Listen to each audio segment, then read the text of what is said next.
a lot's happened since the last video. I was meant to do a build breakdown after uploading the last video because I had this whole plan. It was like, do a build breakdown, go drifting in Banaraby, come back and modify the car more, go drifting in Morgan Park. But life happened. We had a baby a couple of weeks later who came late, which is kind of what made me have to cancel Banaraby. And then I did make a video of modifying the car because I made a fair few changes to it, but it didn't go well. But here we are, finally do a build breakdown. Oh, and we did the side area, whatever you want to call it, fire pit, car space thing. Anyway, let's get started on the build breakdown of this thing. So my last video was basically just me with a bias talking about how I think the best beginner drift car is a Ute, specifically a VE,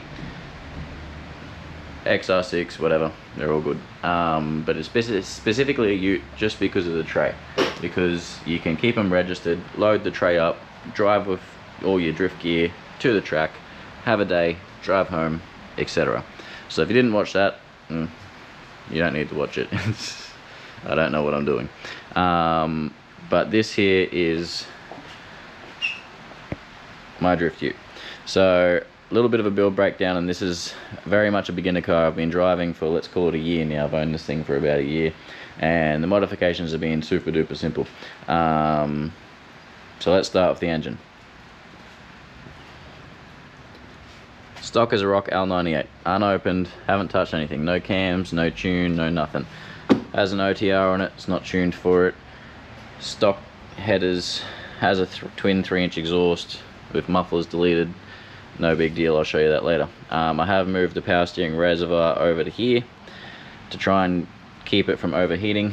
I do currently have an undersized power steering pulley because I bought one off of a website and didn't check the measurements. That's 136 or 138 millimeter when you ideally want a 150. You want it to spin slower at higher revs, not get into it. This is a build breakdown. Other than that, I've just ripped out the aircon, ripped out stuff I don't really need, as you can see. Note things are missing. I've moved this over and removed the wheel wells simply so I can get to the angle kit and adjust the toe and whatnot on the fly. Which brings us to the first proper modification, which is the only real modifications I've done to this thing to make it a drift car, which is suspension. On the front, I've got a FDF angle kit for a Camaro, ignoring the brakes being in the weather for a while. So this is an FDF angle kit for a Camaro. You notice the oversized sway bar as well, which rubs on it. Whatever, I'll fix that one day. It fit pretty easily, as in like standard mounting points it connects to, replacing your original control arms. I did have to space the power steering rack up a bit. So I put 8mm spacers underneath there, got them cut by a local bloke just so this cleared, kind of. Other than that, you have to cut the bottom of your knuckle off and bolt the FDF plate to the back of your knuckle. The next problem I ran into with that one was my wheel bearings. The wheel bearings on the Commodore protrude the back of the knuckle, which hit this, so that there is a space plate as well. So it's another 8mm there, 8mm there, and your bolts up, Bob's your uncle. I'd recommend leaving the sway bar stock. It's plenty stiff enough and it shouldn't rub. Like, I've got clearance issues on the bottom of the control arm as well as this part of the control arm, and I'm not smart enough to make it work. So maybe one day someone can look at it and knows what they're doing. Other than that, BC Racing coilovers, DS series, Google it, with whatever spring rate they came with, can't remember. Probably too soft for the weight of the car. My driving level is not that high. The only other thing I did was following the power steering line. You can probably see in there, let me see if you can see, added in the power steering cooler. So long term I will replace the power steering pump with an electric one, but in the meantime the cooler plus moving the reservoir over there should hopefully keep it cooler for now. Top plates, these are, can't remember the brand, wouldn't say I recommend them, but they seem to be doing pretty well. As you can see, I've got paint pen marking where I set it all and nothing's moved, which was what my main concern was. I can get in and adjust the stiffness of the shocks, which I have 4 clicks away from full soft, 5 clicks away from full soft, somewhere there. And that's just allowed me to move the top out. By moving that right over, it allows my shock to be pretty well straight up and down, and I can adjust the camber here using the camber adjustment bolt, and I've got that all set up to the best position I can kind of get it to at this point in time to prevent rubbing. I think ideally I probably moved this rear one out a turn or two, and it should move that away, and it should move this away, but I don't really know what I'm doing. So one day someone that knows what they're doing might look at it and figure it out, or one day I might grow enough of a brain to figure that out. As you can see, stock computer, stock fuse box. I've pushed it all over just to open this space up so I can get down into here to adjust my toe at the track, because I'm regularly hitting shit or dirt dropping because I'm a beginner. In the rear, I don't recommend this, but she's filthy.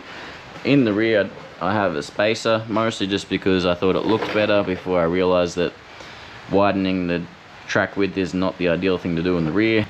BC coilovers in the rear as well. They're as low as they possibly can be without the spring, obviously still keeping preload on the spring. They're bottomed out in that, and it sits good enough. Scrapes everywhere I go, so that keeps me happy. Got the aftermarket sway bar in the rear as well. Again, probably wouldn't recommend it. I do have the stock ones that will probably go back in the car at some point, just finicky, don't care. And then to keep the alignment good, because she is slammed, I've got adjustable camber and toe arms. I don't know how long they're going to last. The bushings are a bit how you going questionable, but they've allowed me to get my toe in the rear and allowed me to get the camber pretty well zero, which was the goal.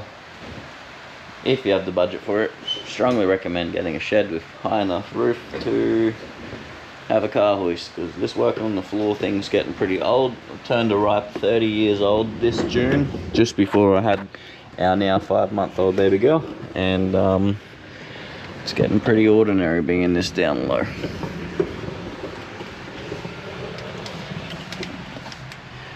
So as you can see, aftermarket sway bar, big thick boy. Probably unnecessary now to understand, but the drift world a little bit better and how you add and take grip out of cars.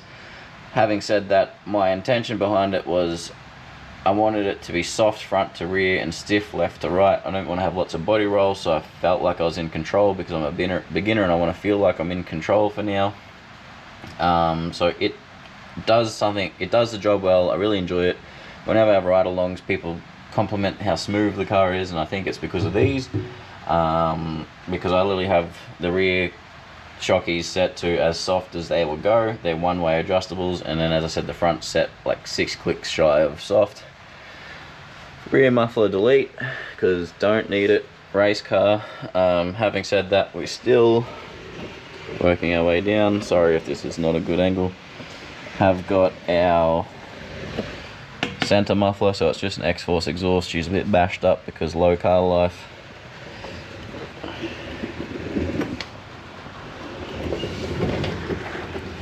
And then we've got our stock extractors still. One day we'll do something there, but for now, already has an LS in it. Don't need that much power. I'm still learning what I'm doing.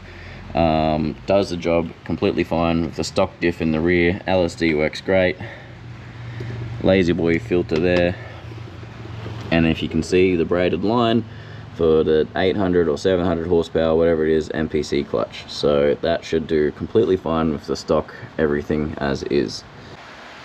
As for the interior, I've just got knockoff Bride bucket seats, which are from Crank Motorsports, so I can have the sliders, and cheap for 2 does the job for now.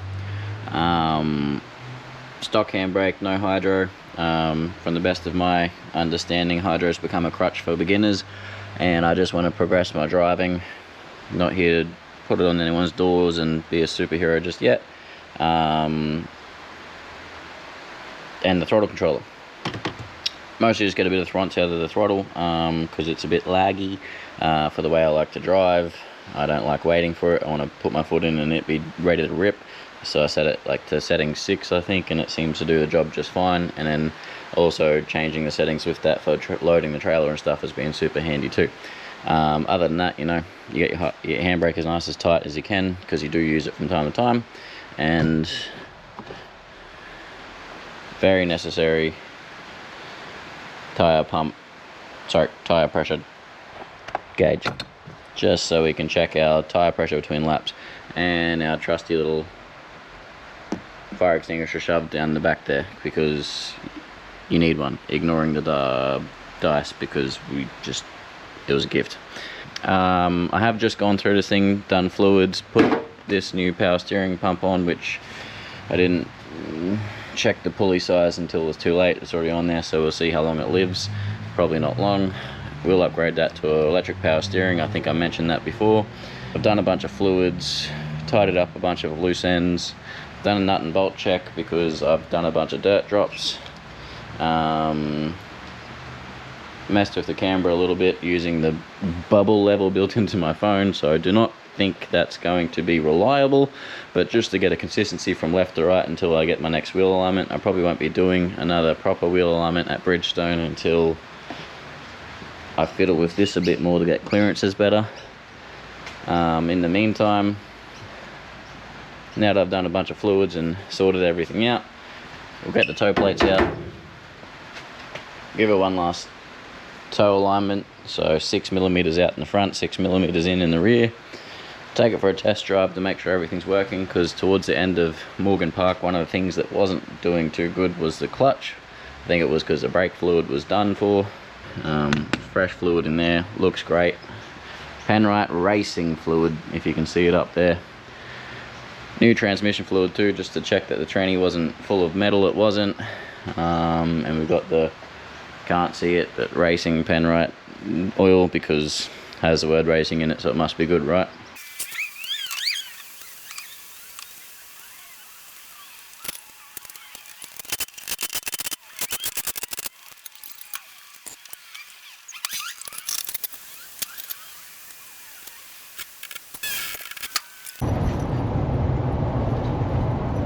Alright, so I think I finished a build breakdown last time I picked this up, and I'm sorry if it was a bit short and sweet, but I mean, there's not much to the car.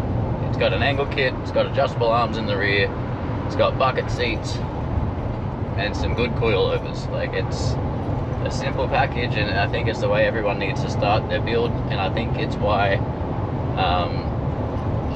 for me at least, that's essentially the best beginner car. Now, you could get into arguments and talk about what works best as far as this, that, and the other with Angle and Ackerman, and how the wheel alignment's set up and blah blah blah, but for a beginner, I think once you've got the hang of handling a drift and transitioning, the big angle kit seems to be the way to go. I mean, Jimmy Oakes was talking about how he prefers to run modded knuckles and big spaces and flick the car into position, but I think for learning how to drive at big angle and angle in general and drifting and transitioning and getting the hang of it, the angle kit's the way to go. So that's why I've done what I've done. Anyway, the reason I picked this up now is we're on the road to Banaraby, one last drift event for the year, maybe we'll do another one, we'll see. They have another one on 20th of December. We'll see if it fits in. Got the ute up on the back, you can probably see it there, all strapped down, ready to rip. Gave it a good bath last night, gave it a little test drive the other day. There's always things you want to change, but nothing I had time to do. And we're about 30 minutes out from Banaraby. We're getting there on time for a change, so scrutineering kicks off at 12 o'clock, track time kicks off at 2, so we'll be getting there at 12, unload, get comfy, keep it easy. It's a solo trip today, no missus, no baby, and then we'll be crashing at some friends tonight, and we're making good time, doing the speed limit, cruise control on, behaving. Alrighty, made it to Banaraby. Got through scrutineering after an issue of car would not run, disconnect battery, figure it out. I think the throttle controller was causing it to go into a safety mode for some bloody reason. Changed it back to ultimate mode after having the battery disconnected for about 10 minutes, and it seems to be happy of life again.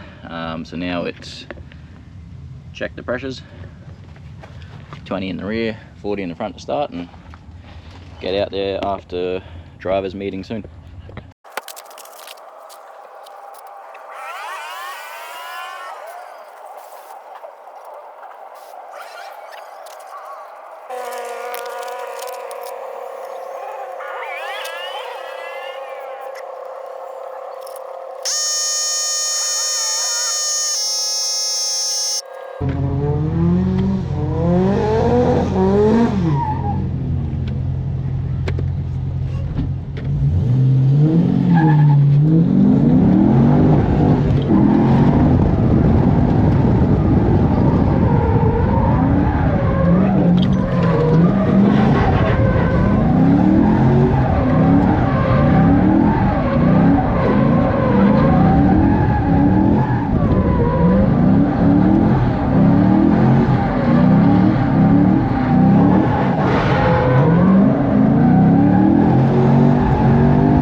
out the outside of this tyre and the inside of that tyre. So I'm going to shorten the camber arm on this side and extend it on that side. And that'll hopefully just even out that wear a touch. I'll probably just give it a quarter turn, I think will do it for now. Don't know, but watch and see, I guess.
Bit dark, so I'm not sure if you can see it, but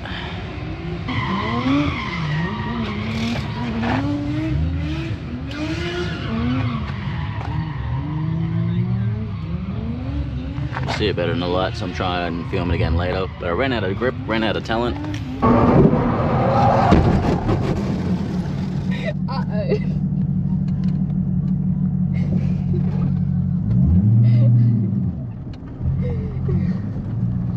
Whoops!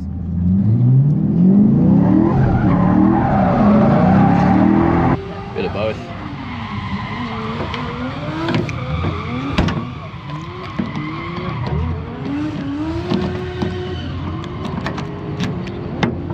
I hate the wall because of it, but new tyres are on, car's running great, still has plenty of fuel.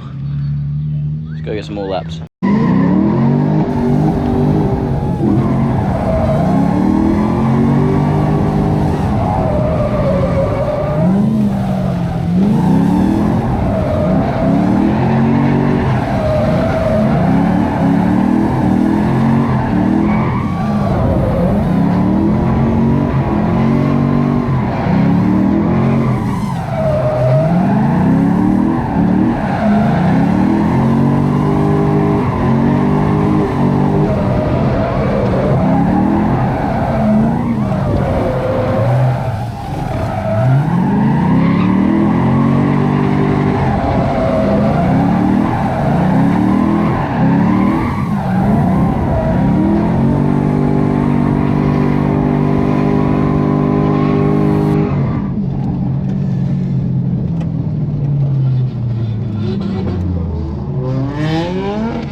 Drifting finished off well. I can't remember if I filmed anything from packing up, but the alternator died and then the battery died, so I had to winch the car onto the trailer.